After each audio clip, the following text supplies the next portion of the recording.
That's right, Brad. Drivers here not only have to worry about potholes, but orange barrels as well. Kimberly, it has been a big turnout for the first day of live races here at Ellis Park.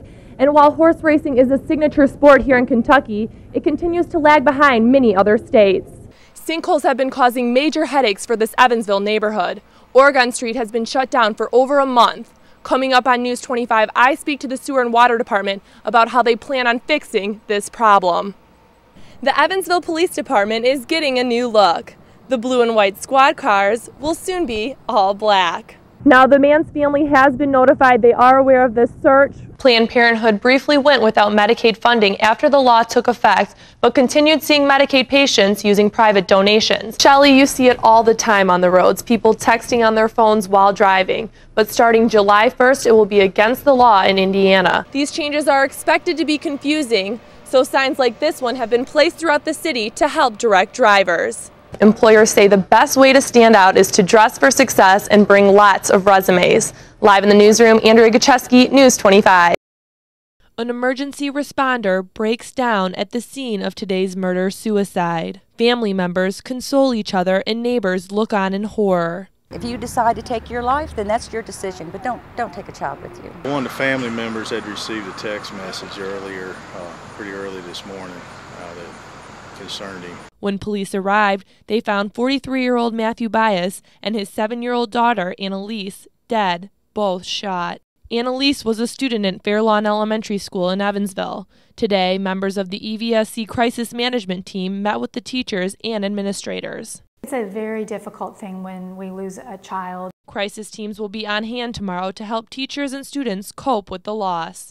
The crisis team will assess how the students and teachers are dealing with the situation, help them work through some coping mechanisms. Students won't be given specifics, but teachers will talk to their young students about their classmates' premature passing.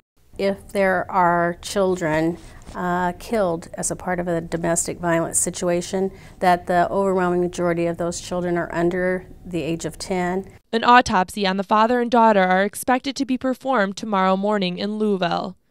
Andrea Giczewski, News 25.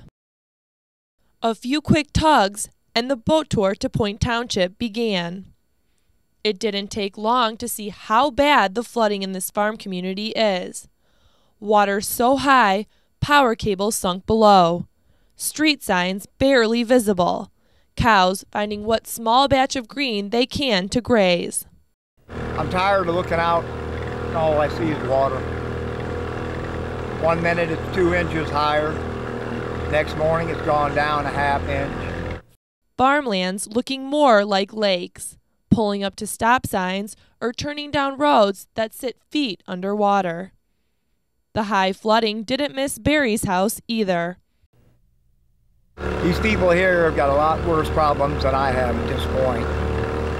It's going to be a long time before a lot of this even gets back close to being normal. There is a place of refuge for the residents, the Red Cross shelter at the Church of Nazarene, where people are trying to keep an upbeat attitude. We stopped worrying. It wasn't doing any good, so we stopped worrying. We opened the shelter last Wednesday, and we've been shut off from town since Sunday. Red Cross Disaster Chairman Kuykendall tells me the shelters housed anywhere from 3 to 7 people. The community is getting flooded by both the Ohio and Wabash River. It could be weeks before it's all gone. Andrea Giczewski, News 25.